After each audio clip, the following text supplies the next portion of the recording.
Hello friends, welcome back to my channel nature with knowledge. So जैसे कि आप जानते हैं हम फ्लेमिंगो कर रहे थे जिसमें हमने अब तक पोइट्री सेक्शन कंप्लीट कर लिया है, जिसमें हमने 6 पोएम कंप्लीट कर ली है। ठीक है, सो आज हम करने वाले हैं प्रोजन सेक्शन। सो आज हम करने वाले हैं the last lesson which is written by Alphonse Daudet. So friends, let's get started. So friends, हम इस स्टोरी को कुछ मेन पॉइंट्स के थ्रू समझेंगे, जिसके बाद आपको ये स्टोरी पूरी तरीके से क्लियर हो जाएगी। ठीक है, okay. Now it is the story of a school teacher who taught French in a district of France. The district had been captured by the Prussian army. All teaching of this French language was disallowed in the schools of this district. French teachers were asked to leave their schools. This story describes the last lesson of one such teacher. The story is narrated by a little student named Franz in the teacher's class. Okay, so basically ये एक school के teacher की कहानी है जो France की एक district में फ्रेंच लैंग्वेज पढ़ाया करते थे। इस डिस्ट्रिक्ट को जर्मन सेना ने जीत लिया था, जिसकी वजह से इस डिस्ट्रिक्ट के सभी स्कूलों में फ्रेंच लैंग्वेज के पढ़ाए जाने को बिल्कुल पूरी तरीके से डिसअलाउड कर दिया गया था। ठीक है, तो फ्रेंच लैंग्वेज पढ़ाने वाले जितने भी टीचर्स होते थे, उनको अगर वो पढ़ाते थे गलती से भी तो उन्हें वहाँ से निकाल दिया जाता था। उन्हें स्कूल छोड़ने के लिए तुरंत के तुरंत कह दिया जाता था। सो ये स्टोरी ऐसे ही एक टीचर की है जिनके थ्रू पढ़ाए जाने वाले लास्ट लेसन को ये स्टोरी जो है पूरा के पूरा दिखाती है। और ये जो स्टोरी है किसके थ्रू दिखाई गई है? लिटिल फ्रेंच, एक छोटा सा बच्चा है, ये पूरी स्टोरी उनके थ्रू बताई गई है। ठीक है, Now little Franz was late for school that morning. He was afraid that the teacher would scold him. He was also afraid because the teacher was to questions on participles and he didn't know a word about them. Little Franz thought of running away and spending the day out of doors. He saw the Prussian soldiers drilling in the open field.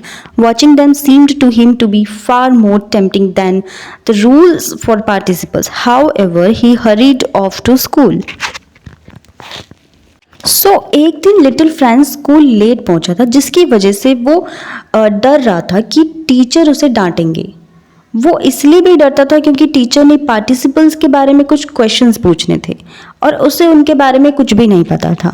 तो अब French के मन में क्या आया कि वो अब बाहर चले जाए और वहाँ पे खुले मैदान में आराम से घूमे फिरे। लेकिन जब वो बाहर गया तो उसने क्या देखा? प्रूशियन सोल्जर्स को ड्रिलिंग करते हुए देखा। ठीक है, प्रूशियन सोल्जर्स को ड्रिलिंग करते हुए देखना उसे बहुत ही अट्रैक्टिव लग रहा था। उसे बहुत अच्छा लग रहा था वहाँ पे रहना और उन्हें देखना।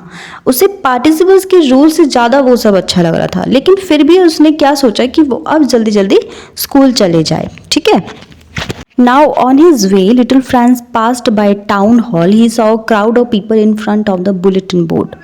When little Franz reached his school, it was all very quiet. There were none of the usual noises. It was as quiet as Sunday morning. All his classmates were already in their seats. The teacher, Mr. Hemmel, was walking up and down. He had his terrible iron ruler under his arm. अब अपने रास्ते में little French town hall के पास पहुंचा। उसने bulletin board के सामने लोगों की भीड़ को खड़े हुए देखा था। ठीक है, तो जब लिटिल फ्रेंच अपने स्कूल पहुंचा तो सब कुछ बिल्कुल अलग था वहाँ पे, और बिल्कुल नॉइज़ भी बिल्कुल भी नहीं था। वहाँ पहले जैसा कुछ भी नहीं था, पहले जैसा शोर भी नहीं था। वहाँ इतनी शांति थी जितनी संडे को होती है। उसके सभी जो क्लासमेट्स थे पहले से ही अपने सीट्स पर बैठे हुए थे, और उनके जो टीचर थे, टीचर मिस्टर हेमल, ऊपर नीचे चक्कर काट रहे थे और उनका टेरिबल सा आयरन का डंडा जो था अपनी आर्म के नीचे उन्होंने रखा हुआ था।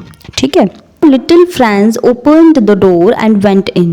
He was very frightened, but to his surprise, Mr. Hemmel said very kindly, "Go to your place quickly, little Franz." Franz saw that the teacher was in one of his best dresses, the one he wore only on inspection or prize days, and at the back of the class, the village people were sitting quietly. Everybody looked sad. Franz wondered what it was all about. Mr. Hemmel began in a very grave and gentle tone. "My children, this is the last lesson I shall give you. The order has come from Berlin to reach only German in the schools of Alsace and Lorraine. The new master comes tomorrow. This is your last French lesson. I want you to be very attentive." अब little French ने दरवाज़ा खोला और अंदर वो चला गया। वो बहुत ही डरा हुआ था क्योंकि उसे लगा कि अब उसे डांट पड़ेगी। लेकिन उसे बहुत हैरानी हुई जब मिस्टर हैमिल जो उनके टीचर थे, उन्होंने बहुत ही काइंडली उनसे बात करी कि नन्हे फ्रेंड्स जल्दी से अपनी सीट पर चले जाओ। तो ये हैरानी वाली बात इसलिए थी क्योंकि नॉर्मल डेज़ में जो उनके टीचर थे वो इतने प्यार से बात नहीं करते थे, और जो लिटिल फ्रेंड्स है वो यूजुअली चीज़ों को याद नहीं रख पाता था जो भी वो पढ़ाया करते थे। ठीक है। सो लिटिल फ्रेंड्स जो था वो बहुत ही ज़्यादा कंफ्यूज फील कर रहा था उस वक्त। उसे बहुत अजीब लग रहा था सब कुछ, क्योंकि टीचर का इस तरीके से प्यार से बात करना, उसे डांटना नहीं, और सब बच्चों का दुखी होना और सब कुछ शांत रहना, ये बहुत ही स्ट्रेंज था। ठीक है। फ्रेंड्स बहुत ही हैरान था कि ये सब क्या चल रहा है। ठीक है। अब मिस्टर हैमिल सबको बताते हैं कि वो ये जो इन सब के पीछे जो भी चीज़ें हो रही थी, ये क्यों हो रही थी, वो सबको बताते हैं कि बर्लिन से एक ऑर्डर आया है। वो ऑर्डर क्या है कि अल्सेस और लॉरेन के स्कूलों में अब सिर्फ जर्मन लैंग्वेज पढ़ाई जाएगी, फ्रेंच नहीं पढ़ाई जाएगी, और ये मेरा आज लास्ट लेसन है और मैं चाहता हूँ कि आप इसे ध्यान से सुने। तो ये एक बहुत ही बुरी बात है, बहुत ही एक अजीब बात है कि कोई भी एक पर्टिकुलर लैंग्वेज को या किसी चीज़ को बोलने से या पढ़ाने से मना कर दिया जाता है। तो किसी को भी इस तरीके की बाउंड्रीज में रखना जो कि पूरी तरीके से गलत होता है। ठीक है। Now, for first time, little Franz began to feel sorry for not being serious in his lessons. He was also said that he would never see Mr. Hamel again. He forgot all about his ruder and cranky nature. Now Franz understood why Mr. Hamel was in the best clothes. He also understood why the old men of the village were sitting there. They had come to show their respect for Mr. Hamel's 40 years of faithful service. देखो, अब friends को सब समझ आ गया था कि क्यों ये सब चल रहा है, क्यों उनके टीचर का जो बिहेवियर है वो इतना पोलाइट हो गया है अचानक से, क्यों वो इस तरीके से बातें वो बोल रहे हैं, इस तरीके से जो पूरा एटमॉस्फेयर है स्कूल का वो ऐसा क्यों हुआ है। ठीक है। तो अब वो बहुत ही सॉरी फील करता है कि वो कभी भी अपने लेसन्स के लिए कभी भी सीरियस नहीं रहा है। वो कभी भी पढ़ाई में सीरियस होने की उसने कोशिश ही नहीं की, कभी भी उसने लेसन्स अच्छे से समझने की कोशिश नहीं की।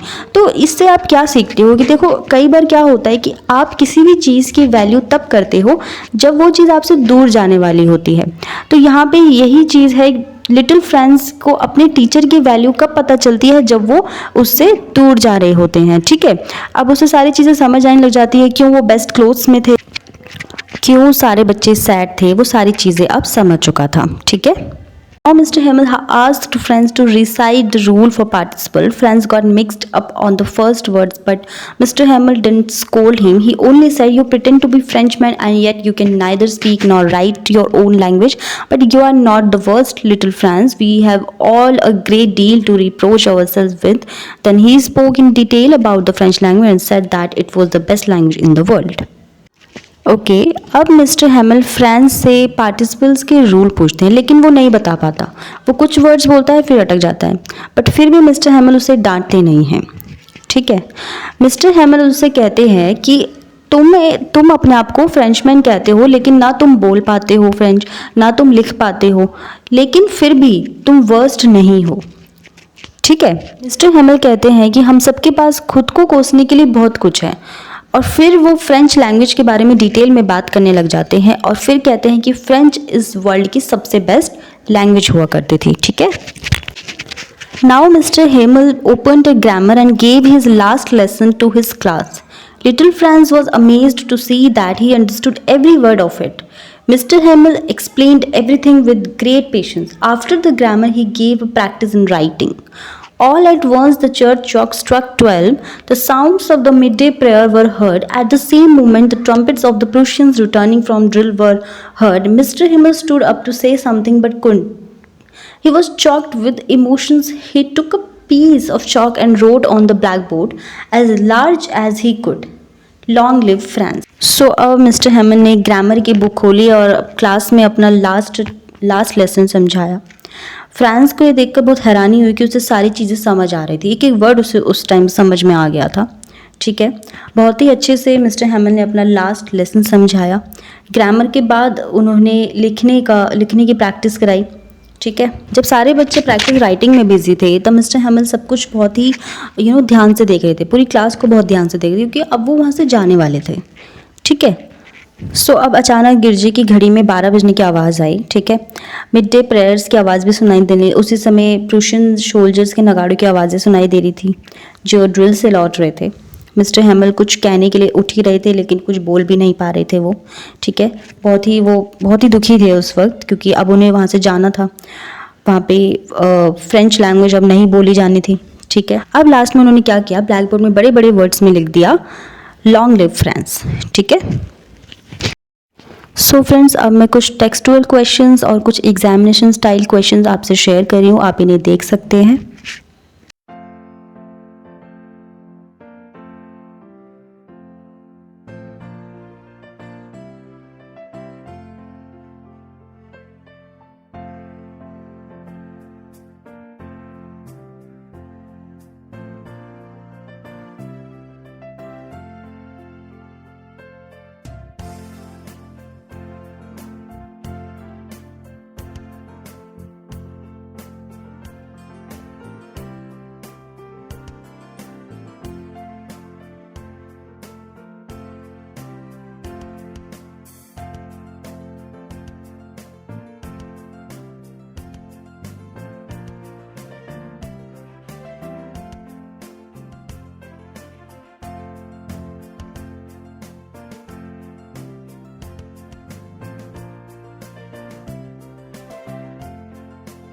फ्रेंड्स, ये थी हमारी स्टोरी द लास्ट लेसन।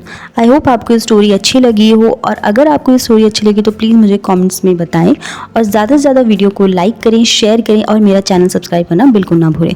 और हाँ, साथ ही साथ आप बेल आइकन भी प्रेस करें ताकि आपको मेरी सारी न्यू वीडियोज़ की नोटिफिकेशन टाइम टू टाइम मिलती रहे, ठीक है।